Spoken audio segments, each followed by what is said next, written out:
You close your eyes and everything fades, your body stays in bed, yet your mind drifts into places that feel just as real as waking life. But where exactly does your consciousness go when you sleep, if sleep is just rest?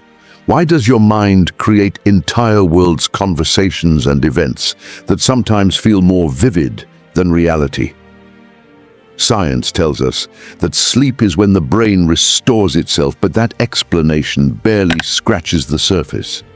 Why do we dream about things we've never seen? Why do some people have out-of-body experiences while sleeping? And if the brain is simply resting, why does it stay more active at night than when awake? The truth about consciousness during sleep is far deeper than we've been told to truly understand. We need to break this down, step by step. What happens to consciousness while we sleep? And is it really inside the brain, or is something else going on? 1. Your brain doesn't fully shut down. It activates. Most people assume that sleep is a state where the brain rests. But if you look at brain activity, something strange happens during deep sleep. The brain slows down, but the moment you start dreaming, certain parts of the brain become just as active, if not more active than when you're awake. The prefrontal cortex, which controls logic and decision-making, becomes less active, which is why dreams often feel strange and unpredictable, but the visual and emotional centers become hyperactive, creating vivid images and deep emotions. This raises an important question. If the brain is more active during dreams, how can sleep be rest? The truth is, your brain doesn't rest in the way you think. It shifts into a different mode, one that's not focused on the outside world, but on internal processing. This could mean that your consciousness isn't shutting off. It's simply moving to a different level of awareness. 2. The brain produces DMT every night. There's a powerful psychedelic compound called DMT, dimethyltryptamine. It's known for causing intense otherworldly visions, and it's found naturally in many plant and even in the human brain. What's interesting is that scientists believe the brain releases DMT every night when we enter REM sleep. This might explain why dreams often feel so bizarre, yet deeply meaningful. Many people who take synthetic DMT report experiences similar to dreams, seeing strange landscapes, meeting entities, or feeling like they're being shown hidden truths. But if the brain naturally produces DM, does this mean dreams are a form of hallucination, or is something deeper happening?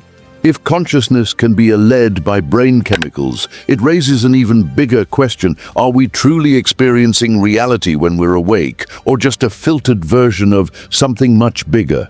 3. Dreams can predict the future. Some dreams are random. Others are highly precise. Throughout history, people have reported dreaming about future events, sometimes down to the smallest details. Studies on precognitive dreams suggest that this isn't just coincidence. One famous case is Abraham Lincoln, who reportedly dreamed of his own assassination days before it happened, but everyday people experience this too. Dreaming of a person they haven't seen in years and then running into them, or seeing an event in a dream that later plays out exactly as they saw it.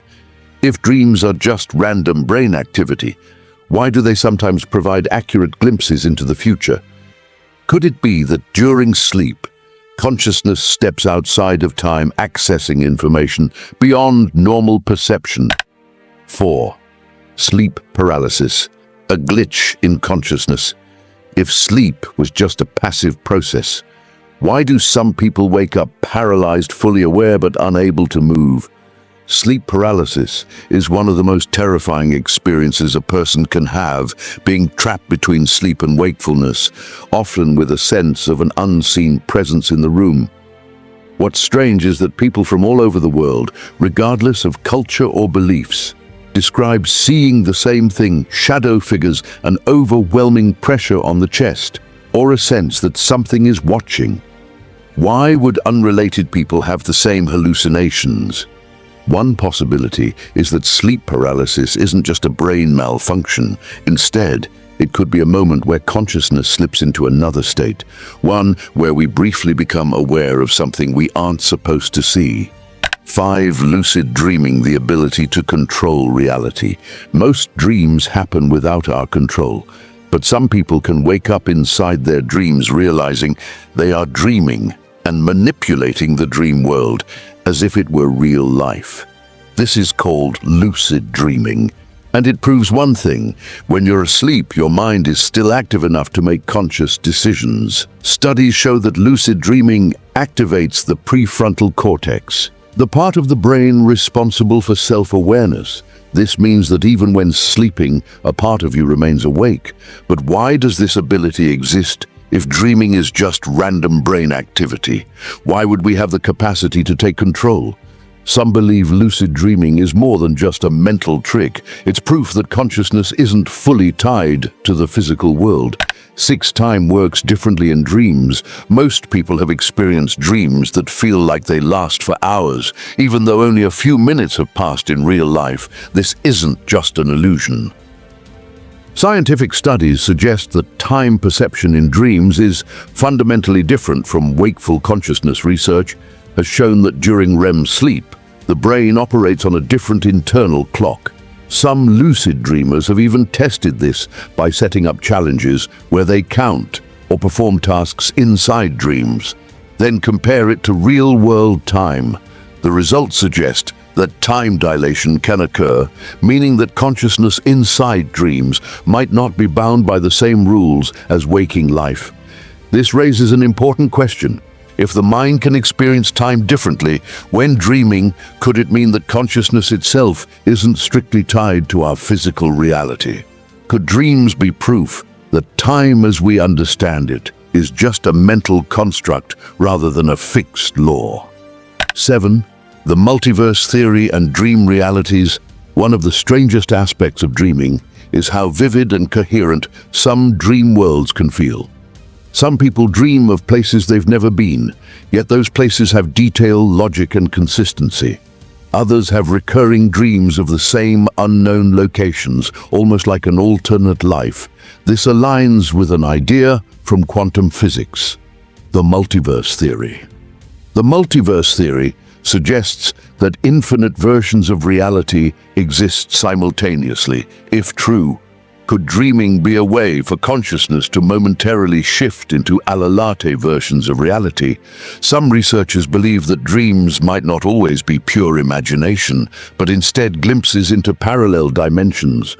While mainstream science hasn't proven this, it's an idea that has existed in many cultures for centuries. Some spiritual traditions claim that dreams allow people to travel outside of their normal existence, whether this is true or not. The complexity of dream experiences suggests that they are more than just random brain activity. 8. Why do we forget most dreams? You wake up from a dream convinced you'll remember it forever. But within minutes, it fades, slipping away like it never happened. Why does this happen? If dreams were truly meaningless, why would the brain work so hard to erase them? One explanation is that the hippocampus, the part of the brain responsible for memory, operates differently during sleep. It doesn't store dream experiences the way it does waking memories. Some researchers believe this is because dreams serve a different function. They aren't meant to be stored like normal experiences, but instead processed and discarded. However, another perspective suggests that forgetting dreams is actually a form of protection. If we remembered all our dreams in detail, our sense of reality might become blurred. The brain may be designed to filter out these experiences so that we don't confuse dream life with waking life. But the fact that some dreams stick with us for years suggests that certain experiences within dreams might hold more significance than we realize. 9. Can you die in a dream? A common myth says that if you die in a dream, you die in real life, but countless people have experienced death in dreams and woken up perfectly fine. What does this say about consciousness? Some researchers believe that dying in a dream is the mind's way of simulating extreme change. Death in a dream often represents transformation, a deep shift in perception, or the end of something significant in the subconscious mind. Many who experience dream death report waking up with a profound sense of clarity or change in their waking life. Neurologically, sleep and death do have similarities. In both states, awareness separates from physical reality, normal bodily functions slow down, and external stimuli become meaningless. Some near-death experiences even describe sensations similar to dreams floating, meeting other beings, or seeing past memories. If dreams are a form of temporary disconnection from reality, they might be training the mind for the final disconnection. Whether this is true or not, it's clear that dreams are more than just rest. They reveal hidden aspects of consciousness, distort time and space, and even connect to experiences beyond life itself. What they truly are remains unknown. But one thing is certain: sleep is not just sleep. It is a doorway to something far deeper than we've been led to believe. If you have made it this far, comment down below with the word 100% to confirm that you have received the knowledge from this video. For more interesting topics, make sure you watch the recommended video that you see on the screen right now. Thanks for watching.